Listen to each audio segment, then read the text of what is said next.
Olá, sou Márcia Lopes, escritora e coordenadora do Clube de Ficcionistas, e estou aqui hoje para apresentar o terceiro episódio da primeira temporada do Narrar Ficção, o videocast do clube.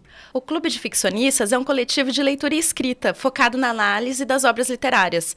Nosso objetivo é aprimorar nossas próprias ferramentas de escrita, e por isso estudamos os aspectos formais dos mais variados tipos de narrativa, romances, contos, novelas. Tenho aqui comigo Fernando Ferroni, também escritor e coordenador do clube. Boa tarde, Fernando. Boa tarde, Márcia. Olá, pessoal. Sejam todos muito bem-vindos. O Narrar Ficção é um projeto paralelo do Clube de Ficcionistas. Aqui a gente convida escritoras e escritores para falar sobre os livros que a gente vai ler ou já leu no clube, para poder aprofundar ainda mais o debate.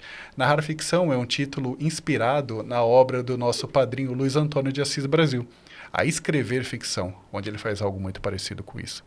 Nós já temos alguns vídeos no nosso canal. Nós entrevistamos já Ana Carolina Mesquita, Carla Quinzo e também Noemi Jaffe. Fiquem todos à vontade e, por favor, assistam esses vídeos também. Nossa convidada hoje é Luciana Gerbovic. Boa tarde, Luciana. Olá. Luciana é graduada em Comunicação Social e Direito, possui MBA executivo pelo INSPER e é mestre em Direito Civil pela PUC São Paulo. Sócia-diretora da Escrevedeira, Centro Cultural Literário e fundadora da Literatura é Direito. Atua desde 2008 como mediadora de clubes de leitura nos mais diversos espaços públicos e privados. É também coarticuladora do Remissão em Rede, que realiza clubes de leitura em penitenciárias com fins de formação de leitores e remissão de pena pela leitura. É formadora de mediadores desde 2019, coautora do livro Clubes de Leitura, Uma Aposta nas Pequenas Revoluções, pela Solis Luna, selo Emília, 2024. Autora de ficção, tem contos publicados nas antologias 336 Horas, Casa da Palavra, 2013, As Letras da Lei, Casa da Palavra, 2013, e Ninguém Humano, Terceiro Nome, 2014. Seu primeiro romance, A Maior Mentira do Mundo, foi publicado pela Quelônio em 2024. A obra que debateremos hoje é O Som do Rugido da Onça, publicada pela Companhia das Letras em 2021 e vencedora do Prêmio Jabuti na categoria Romance Literário em 2022. Vou ler para vocês um trecho da contracapa para que vocês conheçam um pouco mais sobre a obra que nós vamos conversar hoje. Em 1817, Spix e Március desembarcaram no Brasil com a missão de registrar suas impressões sobre o país. 3 anos e 10 mil quilômetros depois, os exploradores voltaram a Munique, trazendo consigo não apenas um extenso relato da viagem, mas também um menino e uma menina indígenas, que morreriam pouco tempo depois de chegar em solo europeu. Em seu quinto romance, Micheline Verunski constrói uma poderosa narrativa que deixa de lado a historiografia hegemônica para dar protagonismo às crianças, batizadas aqui de Inhê e Juri, arrancadas de sua terra natal. Entrelaçando a trama do século XIX ao Brasil contemporâneo, somos apresentados também a Josefa, jovem que reconhece as lacunas de seu passado ao ver a imagem de Inhê em uma exposição.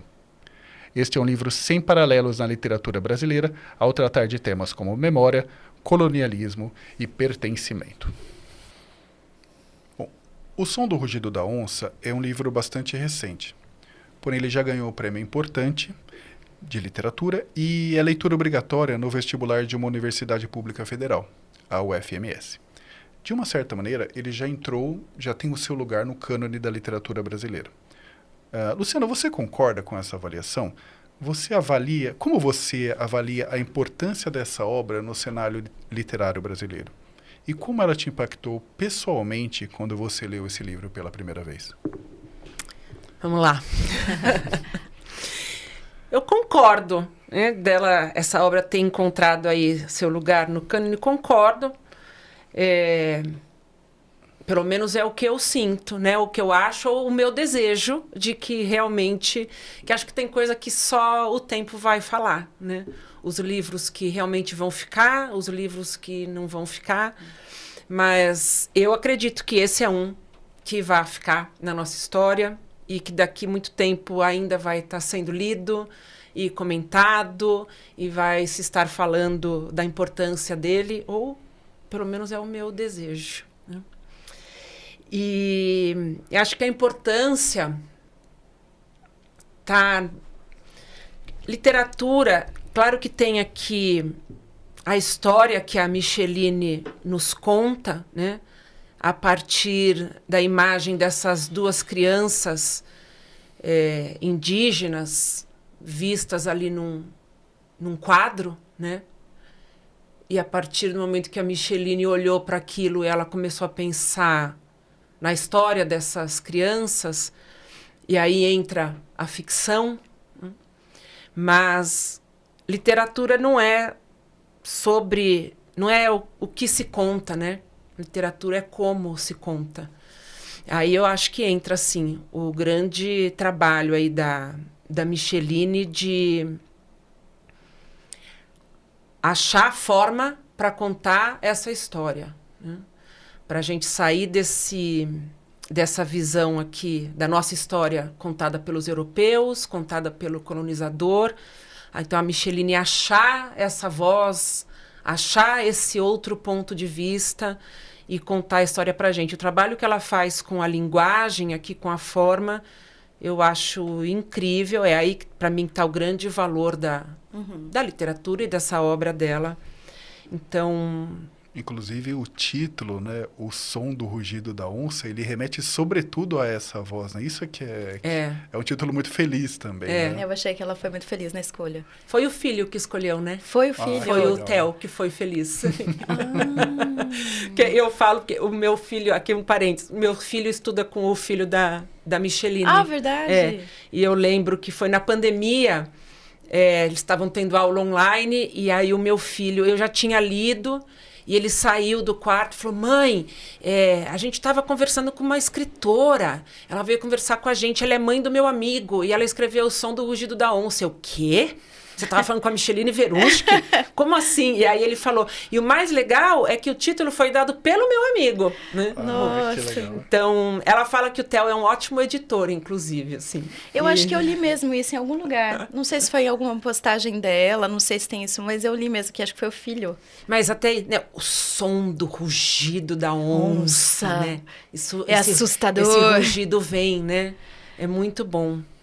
E a sua última pergunta, você perguntou como ele me impactou pessoalmente.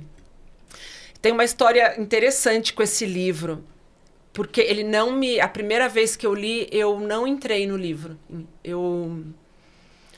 Ficar, o que está acontecendo aqui? E eu tive dificuldade nos primeiros capítulos, né? Os nomes, as palavras. Gente, quem que está narrando? O que está acontecendo? E depois, logo no começo, eu estou aqui folheando o livro, gente, porque aí tem no capítulo 5, ela fala, na sala, a TV ligada. Eu falei, meu Deus do céu, que TV? Aí eu larguei o livro. Eu não entrei. Depois eu falei, não é possível. Vou fazer uma segunda tentativa. E eu não entrei no livro. Eu tive dificuldade. Aí passou um tempo, eu falei, não, deixa. Acho que também tem, sei lá, que momento que eu estava vivendo, o que estava. Aí quando eu peguei a terceira vez, aí eu fui desde o começo, aí eu entrei, aí fluiu. Devorei. É a tal da resistência das palavras, né? Pra mim foi muito... Sabe, ela me jogou num lugar, assim, que eu não conseguia me... E aí depois eu fui vendo, falei, cara, isso que é incrível também, né? O livro começa... Pelo menos, não posso falar por todo mundo, vou falar por mim.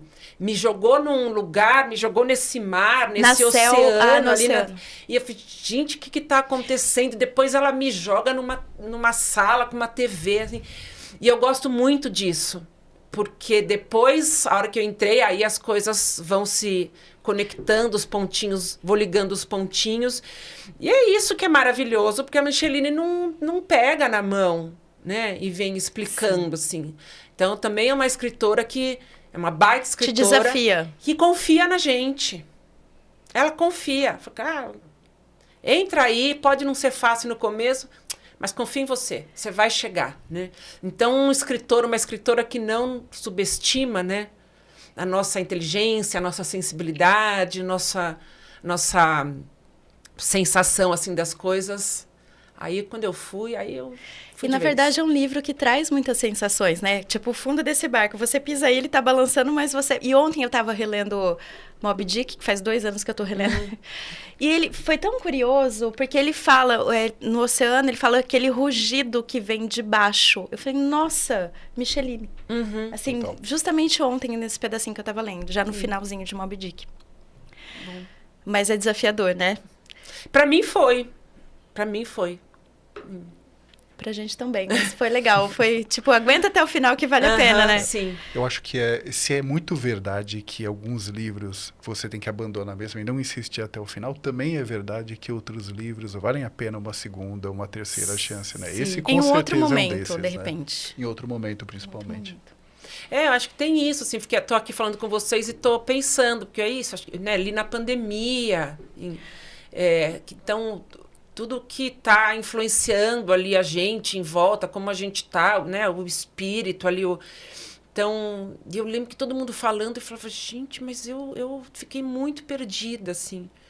Então, tem livro e é isso, tá tudo bem, sabe? Tá tudo bem. Eu, né, como mediadora de clubes de leitura, formadora também de mediadores, leitores, tem gente que fala, ai, gente, não consegui, larguei. Gente, tudo bem, larga, depois você volta. E às vezes não vai fazer sentido mesmo. E tá tudo bem também. E tá tudo bem, tem tantos livros bons e maravilhosos pra gente conhecer, né? Sim.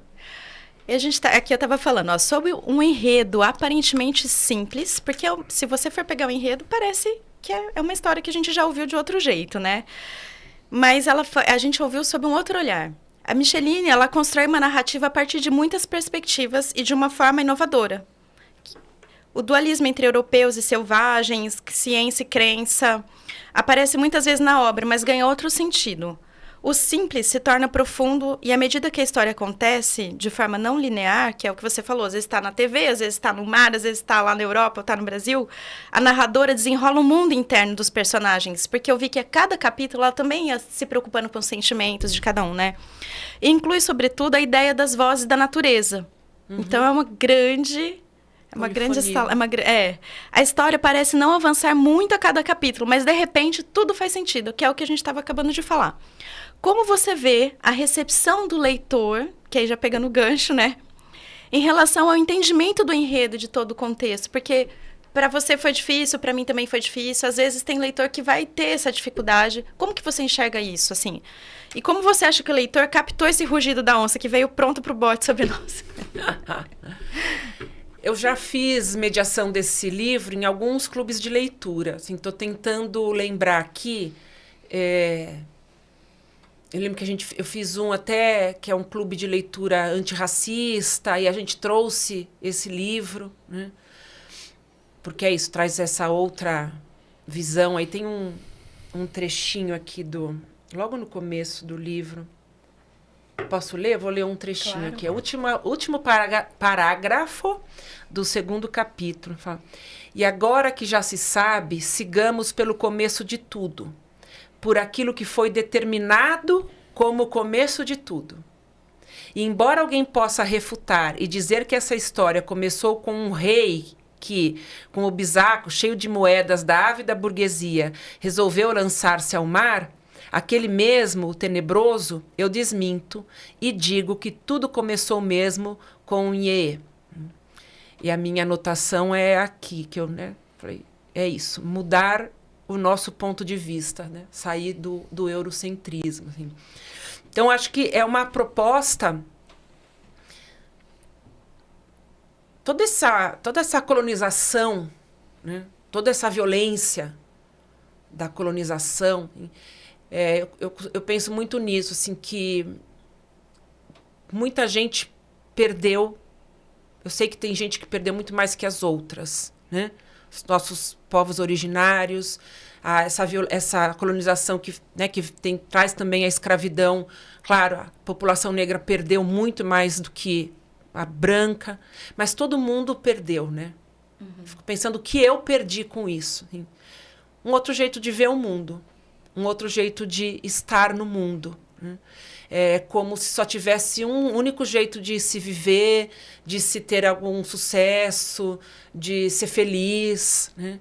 Então, esse é um livro que me traz essa reflexão. Como seria se eu, desde criança, tivesse aprendido outras formas de olhar para o mundo, de estar no mundo, né?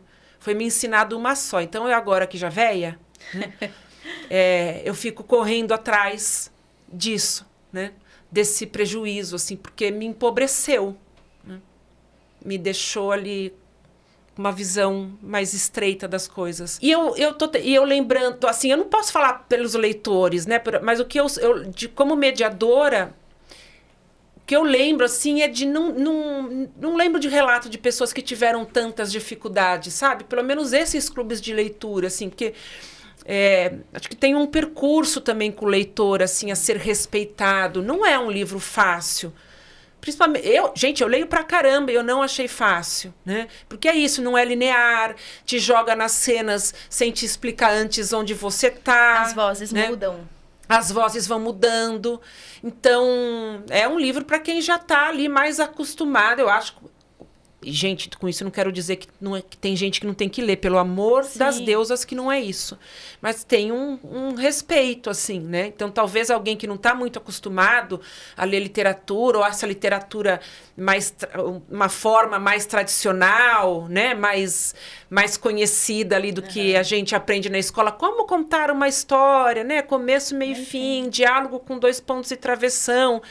Você jogar esse livro aqui, realmente fica bem perdido. Bom, eu fiquei e já estou mais acostumada. É devorado pela onça. Mas os clubes, os leitores que eu ouvi, eu lembro disso, assim, de ficar todo mundo muito maravilhado por a gente estar ouvindo essas vozes apagadas, essas vozes silenciadas, né? E a Micheline faz isso por meio da ficção. A gente não sabe mesmo qual que foi a história ali. Mas ela fez ficção, né? E a gente acredita no que ela construiu aqui na ficção. E tem um pioneirismo também, né, nessa obra, né? Porque a gente... Bom, ela, pelo que eu me lembro, ela não é indígena, né? Ela tem alguma ascendência, me parece, como todos nós temos, mas... não é, né? E no Brasil a gente ainda tem uma produção bastante incipiente, né, das pessoas que vêm desses povos, né? Eu me lembro agora de cabeça do Ailton Krenak, que inclusive escreve tem um trechinho dele também na contracapa, né? Daniel Munduruku e tem alguns outros, não é? Geni Nunes, agora esqueci o sobrenome. A Geni Nunes. Sim, é pouco Mas a Micheline é uma baita pesquisadora, né? É isso que eu fiquei impactada. Assim, eu morei em Manaus muito tempo, então eu reconheci alguns termos. Alguns. Mas eu fiquei imaginando a dificuldade do leitor em algumas coisas, mas tudo bem. Pro contexto ali, eu acho que é o que vale, né?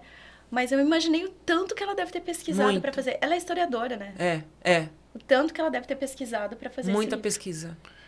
E a gente sente, muito a gente percebe isso lendo, né? Tem muita pesquisa. Eu realmente fiquei impressionada com isso. E ela... Acho que é um escavar mesmo ali, né? Essa semana eu estive com um poeta tibetano. Primeira vez que eu conheci... na verdade, a primeira vez que eu conheci uma pessoa do Tibete, né? Nascido na Índia, filho de refugiados. E ele estava contando que ele foi numa escola no interior aqui de São Paulo, e crianças, e ele cantou, ele recitou alguma coisa na língua dele, em tibetano, e ele pediu para as crianças, que ele falou, eu vi que as crianças eram negras, indígenas, e ele falou, cantem alguma coisa na língua de vocês. Aí ele falou, eu me surpreendi, porque a língua deles é o português, né? E eu falei, sim, né? É isso, assim, porque foi tudo apagado. Foi. Né? Não, tem gente que resistiu, gente, tem resistência aí, claro, não é tudo ainda. Tem gente que pelas frestas aí foi conseguindo, né? Mas é isso, não chegou, né? E Micheline faz tá ali escavando mesmo, né? O vocabulário que ela traz, né? Muito rico, muita pesquisa. A questão da linguagem, ela me leva à próxima pergunta, Luciana. E que, para mim, o tratamento da linguagem é algo que me chamou muita atenção nesse livro, né? E aí isso vai me remeter, em termos mais formais, à voz narrativa, né? Que a autora usou para construir essa obra, né? Inclusive, em vários momentos a gente percebe na própria narração que esse é o grande objetivo dela, né? Ela diz isso muito claro, né?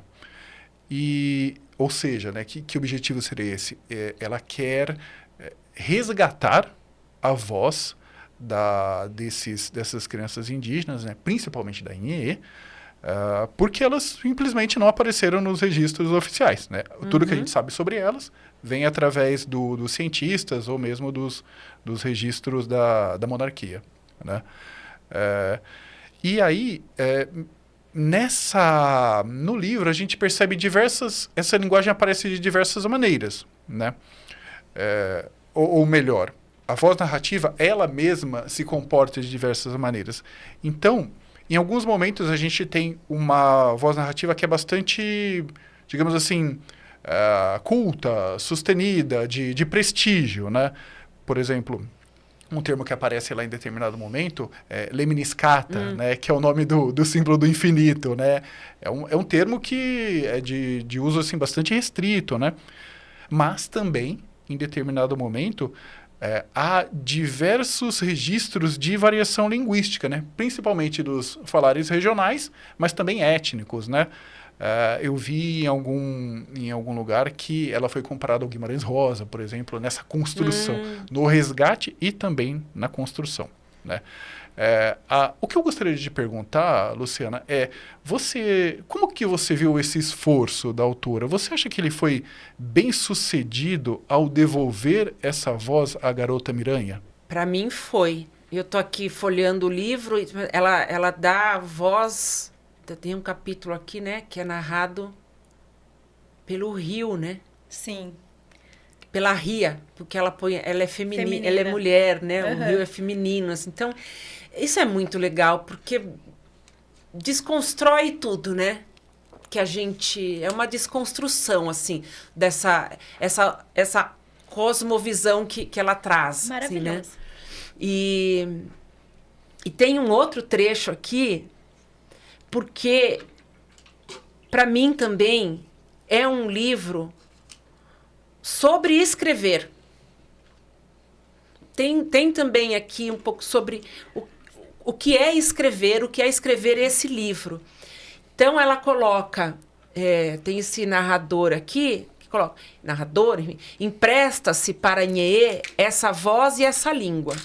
E mesmo essas letras, todas muito bem arrumadas, dispostas umas atrás das outras, como um colar de formigas pelo chão, porque agora esse é o único meio disponível, o mais eficiente. E embora essa língua, seja áspera, perfurante, há alguma liberdade sobre como pode ser utilizada, porque houve muito custo em apreendê-la. Assim, se há uma recusa em usar a palavra taxidermia e se escolhe usar a palavra desencantamento, há teimosia nisso. Então, também eu vi uma coisa metalinguística aqui, sabe? As escolhas para se contar essa história, né? As palavras que ela falou, isso, tem teimosia aqui, porque eu quero dizer uma outra coisa. Eu não quero usar taxidermia, porque é outra coisa. Taxidermia é de uma cosmovisão, eu estou falando de outra, né? Então, ela traz todas essas vozes. E é isso, a voz dessa menina, assim, tá ali. Então, acho que é a grande beleza desse livro. Ela traz, sim, essa voz. E, de novo, como ela traz essas vozes. Para mim, ela conseguiu. Eu acho até que eu vou ficar um pouco repetitiva. A minha pergunta era realmente sobre a questão das palavras, da resistência das palavras que a gente vinha falando. Nessa questão dos regionalismos e tal. E aí eu vou dar uma guinada aqui, porque a gente estava comentando que no final do livro, quando a Josefa reassume a voz dela... Vou invadir a sua pergunta? Não. Quando a Josefa entra depois ali, ela começa com os termos mais voltados para uma coisa mais caipira, mais cabocla, assim.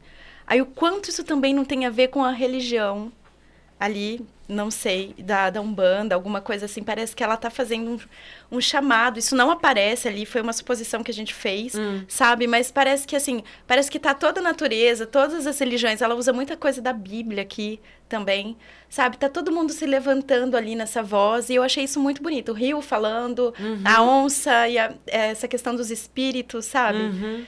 Então, eu achei bem rico. Mas a minha pergunta é outra, é assim, ó. Sobre esse universo inteligível do leitor. Se ele pode ser explorado, mas até quanto isso flui, né? Porque a questão da resistência das palavras. Porque ficou muito bonito, mas às vezes o leitor pode travar em algumas partes, não entender, passar batido. Como que você vê a escolha da autora? Mas eu acho que aí essa escolha usada a favor do que Ela queria contar. ela está contando. Porque, sim, a gente não conhece essas palavras. É verdade. E o que isso quer dizer? Nós, brasileiros aqui, um monte de palavra que ela traz, né? De origem indígena, né? Ou da África. E a gente não conhece? O que isso quer dizer? Que a gente recebeu a história contada de outro jeito. Né? Como que a gente não sabe? Assim, é isso que eu vejo. O que Luciana pensa? O que eu perdi? Não, realmente Que faz muito belezas sentido, né? eu perdi, sabe? De línguas, assim, que não me foram... E tem coisa que... E aí, a gente não para pra pensar isso, né? Pô, tanta coisa que a gente fala que tem origem, né? Em línguas... Quantas línguas tinham aqui, né? Quantas sobraram? E um monte de coisa que a gente fala, a gente não para pra pensar de onde vem, assim. Então, eu acho que isso... para mim tem a ver com ela tá mostrando, ela falou, não é isso, eu não vou escolher outra palavra. Eu vou colocar essa que a gente não conhece mesmo, né? A teimosia. A teimosia, porque ela tá mostrando, faz parte dessa história, desse apagamento todo. E a gente e é isso, e a gente vai se deparando com a violência da nossa história, da história desse país, que é isso. A gente não sabe o que significa. E hoje em dia tem Google, né? Então a gente também pode procurar. Tem coisas que nem no Google a gente vai achar. Mas eu acho que é isso. Tem coisa que a gente não explica. Tem coisa que a gente não facilita. Né? Não gosto de facilitar para o leitor e para a leitora. Gente, vamos atrás. Vamos atrás, a gente tem onde procurar. E se a gente não achar, é porque é difícil mesmo, assim. E isso não atrapalha, pelo contrário. Acho que isso conta mais ainda sobre a história. O que me chama bastante atenção nessa parte de fato, há uma situação em que muitas palavras há uma dificuldade grande, né, de compreensão, né? E, aliás, isso acho que há um certo parênteses aí também, né? Porque a gente ainda está falando do nível do vocábulo, né? Ou seja, aquela... me parece que é quase o grau zero da linguagem, né? A gente não está nem falando de sintaxe, de estruturas mais profundas também, né? Mas uma sensação muito pessoal que eu tive, principalmente nessa parte final, foi de entender muita coisa e de muita coisa não entender, né? E, de fato, quando a gente não entende, parece que a sensação que vem para a gente é essa. Olha o tanto que eu perdi por não valorizar essa herança minha comum com todos os brasileiros dos povos originários. Mas, ao mesmo tempo, muita coisa faz sentido. Muita coisa a gente sabe e remete muito à nossa infância, né? Uma reflexão aprofundada nisso também leva a gente até valorizar também essa infância, né? Claro, ainda estamos falando do vocabulário, né? Daquelas palavras como pipoca, quitanda, cafuné, etc., né? Mas ver também essas palavras nesse discurso e compreendê-las também, de uma certa maneira, valoriza, né? Temos também, foi uma história de apagamento, mas também é uma história que não consegue ser apagada, né? É uma história que, mesmo que as letras não estejam lá, o afundado no papel está presente, né? Então, prestar atenção com um pouquinho de carinho dá para perceber, né? Essa nossa herança. Eu cresci em Sorocaba, né?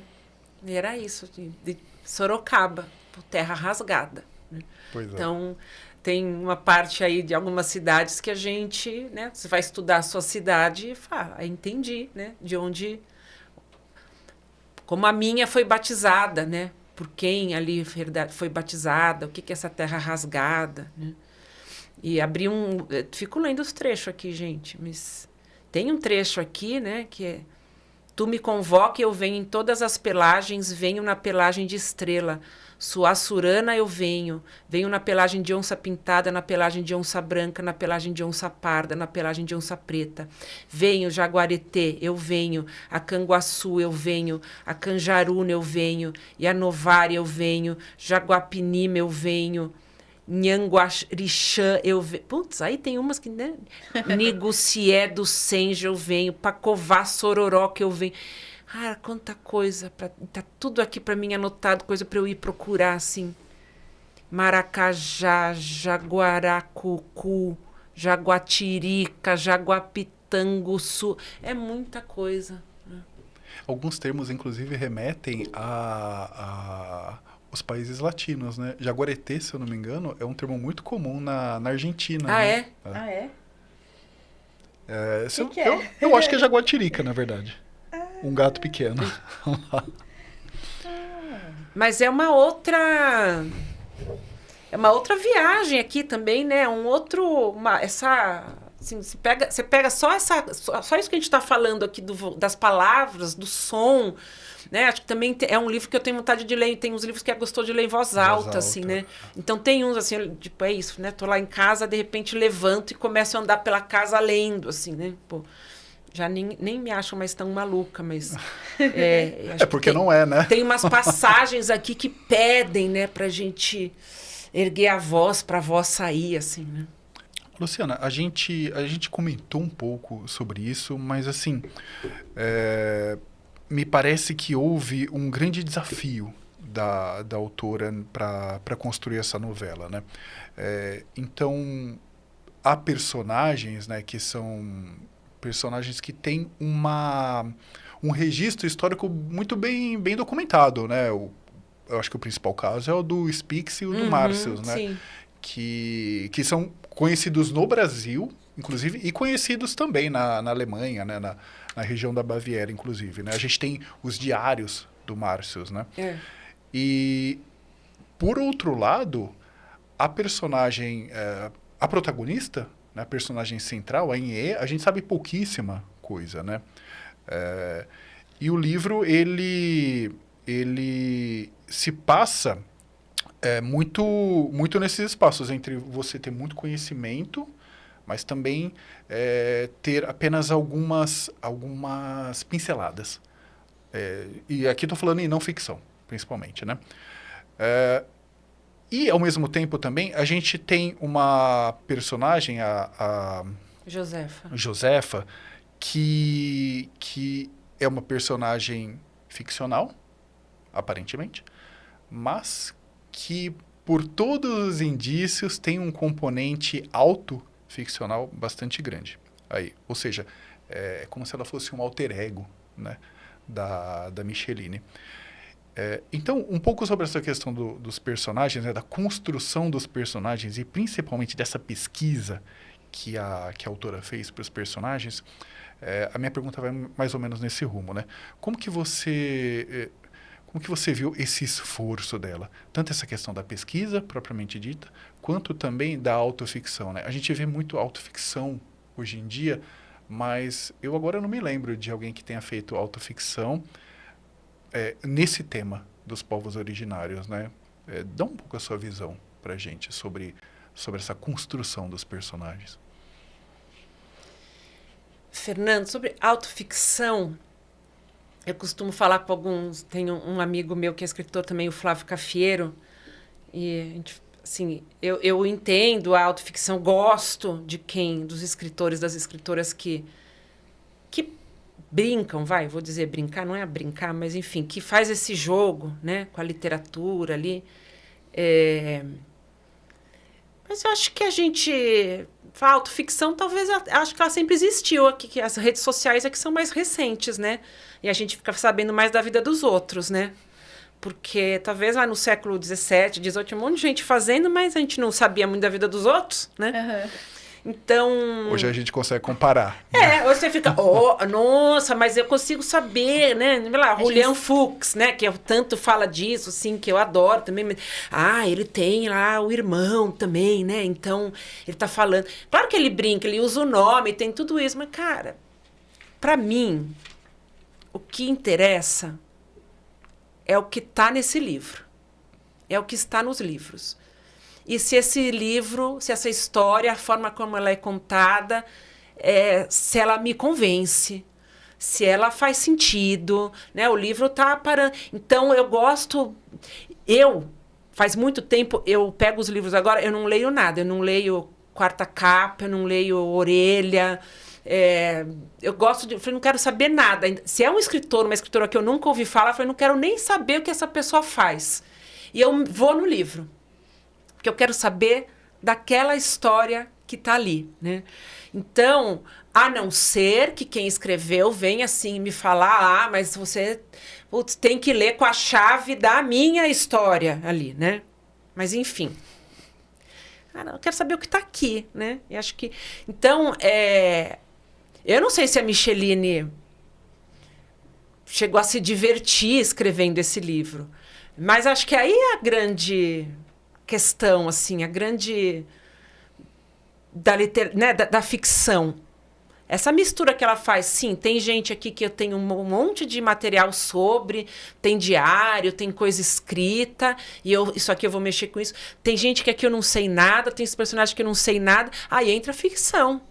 Aí eu coloco, aí eu trabalho, aí eu recheio, né? E aquilo, ver se aquilo faz sentido na obra ou não, se o personagem me convenceu, tá verossímil, tá ou não.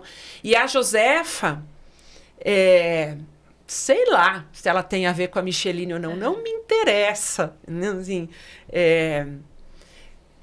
e a Josefa foi essa personagem que é isso que eu falei pra vocês aqui já, né? Que quando chegou nela, logo naquele começo, eu falei, mas gente, que essa mulher tá fazendo aqui? Que ela tem a ver com tudo? Eu achei que o Tomás fosse o filho dela. Eu vi no que começo, né? Depois que eu percebi que não, Sim, não, parece que ele tá no colo, né?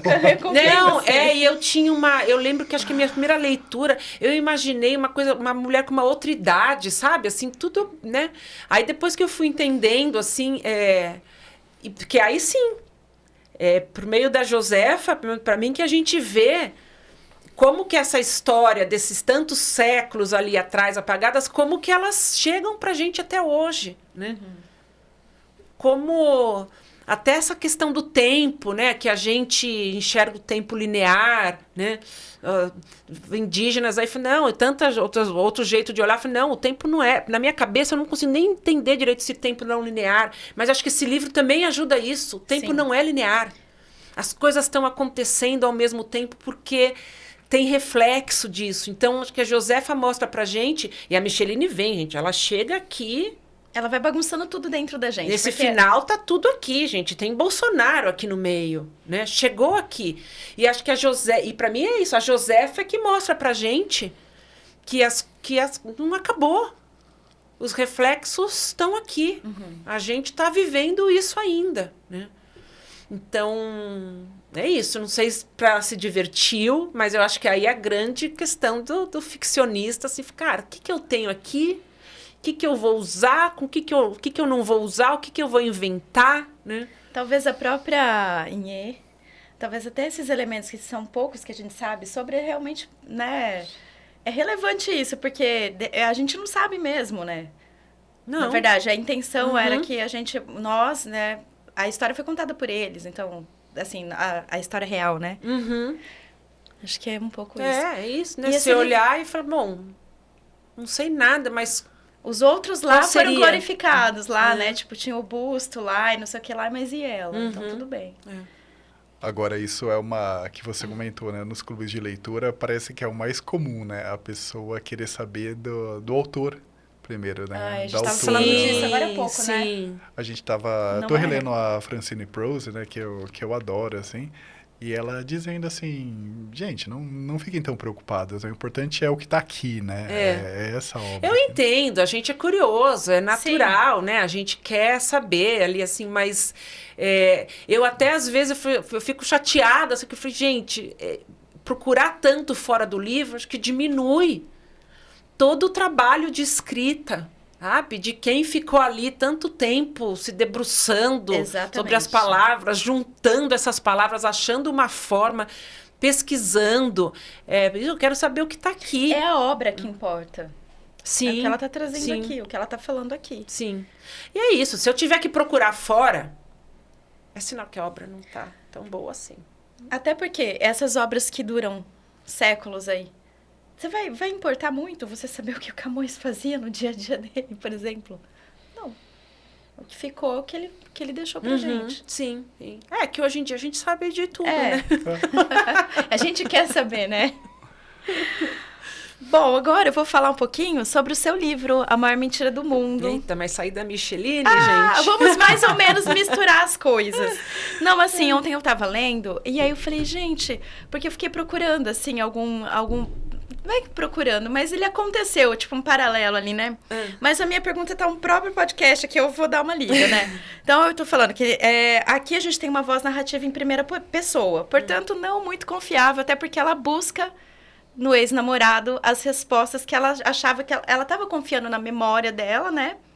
Mas, de uma certa forma, ela estava querendo a confirmação dele, se aquilo ela não construiu também, de uma outra forma, né? Ela até fala assim, vou citar um pedacinho do seu livro, ó. Desculpe por colocar palavras aqui que você mesmo disse. Mas e se você não disse? Ela afirma que queria contar para ele, sem interrupções, com a maior verdade possível. A dela, né? O que estaria contando.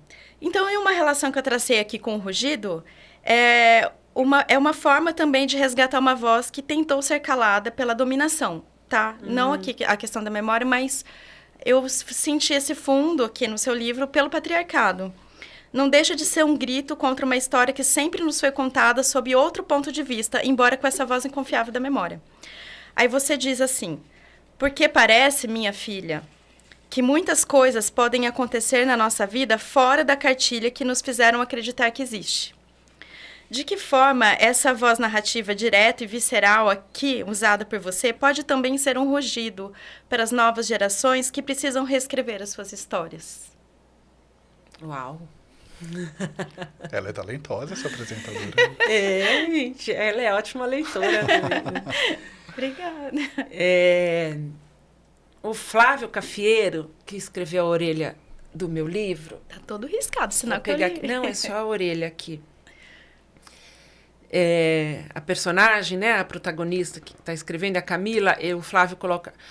Camila é o eco de uma imensa coletividade. Aquela que abarca metade do mundo, a massa de fêmeas à mercê dos machos, nossos podres poderes patriarcais. A hora que você estava falando, eu lembrei desse trecho que ele fala desse eco, né? Dessa imensa coletividade. E acho que de alguma forma, assim, que também a Micheline, esse rugido, né? Essa onça, essas crianças, essas pessoas, essa natureza, né? Tudo que foi ficando aí calado, escondido, foi sendo calado, né? Foi sendo escondido, foi sendo apagado. Acho que a Micheline faz, né? Vem, né? E a Camila, acho que sim também. Tem muitas mulheres, principalmente, né? Me escrevendo, assim, depois de ler o livro e falando isso, assim, puxa, parece essa voz que precisava sair, né? Principalmente essa voz que entra aí contra esse patriarcado, né? Porque é isso, quais são as histórias que nos contam, que quem domina nos conta, né? A nossa história contada pelo europeu, a nossa história contada pelo homem branco, esses homens combinando as regras, né, de como o mundo vai funcionar, de como as pessoas vão se comportar, como nós, mulheres, vamos nos comportar. Né? Micheline também traz isso, né? É isso, essa história que foi contada e quem que pensou nessas regras, né? Como que se vai jogar? É aí Aqui. que eu achei o total paralelo, porque eu falei assim, sim, a gente ouviu a história de um jeito, aqui é a maior mentira do mundo também, porque existe um outro jeito de contar essa história. Sim, sim, é. Tem um outro jeito, e que acho que agora, de várias formas, por vários meios, estão aparecendo, né? Tem muita gente me fala, né, hoje em dia também todo mundo escreve, agora todo mundo quer ser escritor, né? Falei, gente, mas deixa. A gente também vai. Quem que vai decidir quem pode escrever, quem não pode escrever, quem pode publicar? Bom, tô eu falando aqui, gente. Tem tanta coisa boa já pra gente ler. Séculos e séculos. Vou morrer, não vou dar conta. Por que eu tô escrevendo um livro e publicando? Né? Com tanta gente aí pra ler. Então eu sou dessas de que, cara, quer escrever? Quer publicar? Escreva, publique. Hoje em dia tem mais meios, tem mais editoras, dá para fazer independente, enfim, tem... Que bom, porque é aí também que aparece, né? Todas essas pessoas que foram silenciadas, né? É a gente olhar para as nossas estantes, e é isso. Cadê as mulheres? Porque é muito fácil olhar para as nossas estantes e ver, gente, como eu li só homem. Né? Puxa, eu só estava lendo literatura europeia e norte-americana. Né? Cadê? Em todo país tem gente escrevendo. Em todo lugar tem gente escrevendo. Onde estão essas pessoas? Né? Literatura escrita por pessoas negras, os indígenas, orientais, asiáticos, enfim. Eu fico olhando para a minha estante e pensando, onde mais tem gente escrevendo que eu não conheço, que eu nunca ouvi falar? Né? E eu acho que é isso, tá vindo mais. Aí, se vai entrar para a história? Vai entrar para o cânone? As pessoas vão gostar? Ai, cara, deixa as pessoas, cada um que vai dizer se gostou, se não gostou, se faz sentido, se não faz, se vai ficar, se não vai ficar. Nem é obrigado, gente, a ler. Tá todo mundo escrevendo, mas não leia. Então não leia. Tá achando ruim, não leia, não tem problema. As pessoas têm novas coisas para dizer, tem novas coisas acontecendo, outras questões. Ou coisas velhas para dizer. Sob um novo ponto de vista. Faladas, né? Que nunca achou um meio para poder falar com alguém. Né? Sei lá, a música também, né? É isso. Todo mundo hoje põe música no Spotify. Ponha. Se você não quiser, você não escute. Né? Não está obrigando. Ninguém está pondo uma arma na tua cabeça, mandando você ler e ouvir, e filme, sei lá o quê. Então, que bom que hoje tem mais meios. E acho que é isso. É esse rugido, vários deles, porque é muito silenciamento, né? Muita coisa que as pessoas estão podendo trazer agora. Assim, eu fico feliz. Né? E se eu pego um negócio e eu não gosto, eu largo. Tá tudo bem. Luciana, muito obrigada pela sua participação aqui hoje. Mas antes de encerrar, eu queria lembrar todo mundo que, bom, você já escreveu livros sobre clube de leitura, sobre a leitura coletiva, né?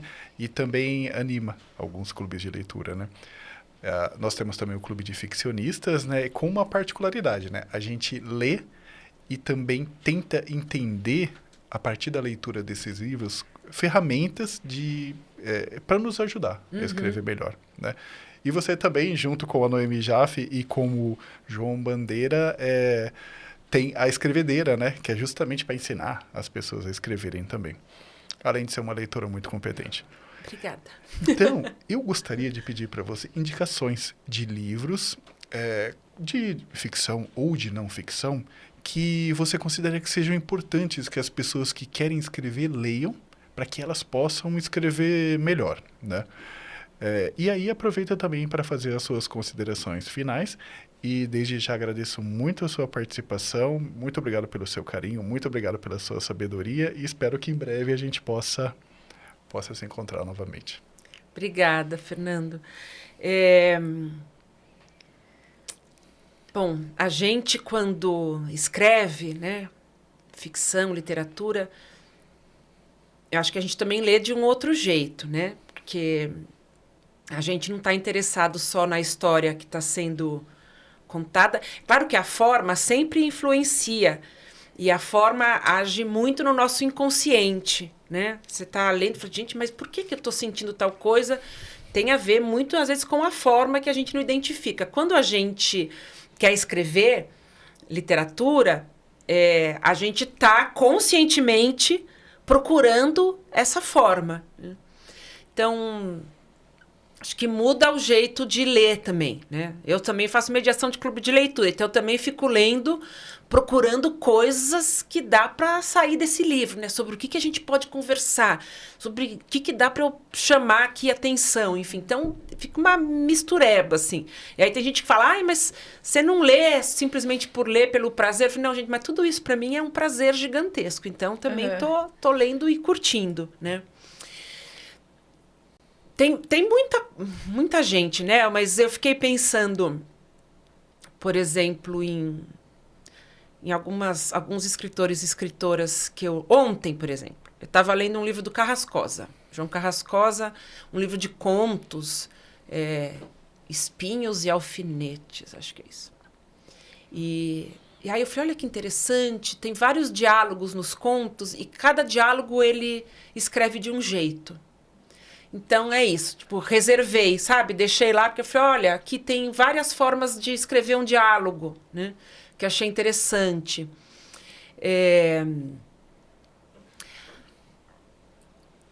Eu sou muito apaixonada pela Toni Morrison. Ai, também gosto. E eu leio os livros dela, assim, eu tenho muita vontade de escrever. É um livro que é isso, ela me pega de um jeito assim, né? Que, mas, gente, mas como que ela me jogou aqui em tal lugar que eu nem percebi? Aí eu fico lá voltando, tentando ver, né, a técnica que ela usou para chegar naquilo, assim. Aquele livro Amada, eu sou muito apaixonada. Cara, olha a história que ela está contando, mas olha como ela está contando. Então eu indico esse livro, assim, sabe, para a gente esmiuçar, assim, como ela contou aquela história. Eu gosto muito...